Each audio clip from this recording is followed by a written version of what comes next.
पंढरपूर न्यायालयाने विठ्ठल आणि रुक्मिणी मातेच्या मूर्तीवरती होणाऱ्या रासायनिक लेपन प्रक्रियेस स्थगिती दिली आहे। या निर्णयाविरोधात मंदिर प्रशासनाने जिल्हा सत्र न्यायालयात याचिका दाखल केली। त्याची सुनावणी आज होणार असून मूर्तीवरती रासायनिक लेपन करण्याबाबत आज निर्णय अपेक्षित असल्याचं मंदिर कार्यकारी अधिकारी राजेंद्र शेळके यांनी सांगितलंय।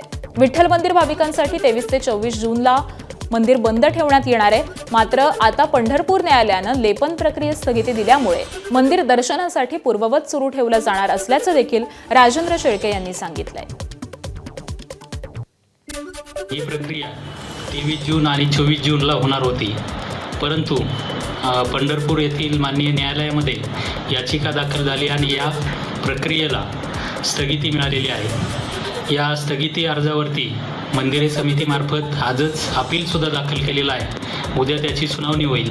निश्चितच मंदिरे समिती आपली बाजू ठामपणे मांडून ही प्रक्रिया कशी योग्य आहे याविषयी निश्चितच कोर्टात दाद मागेल। एबीपी माझा, उघडा डोळे बघा नीट।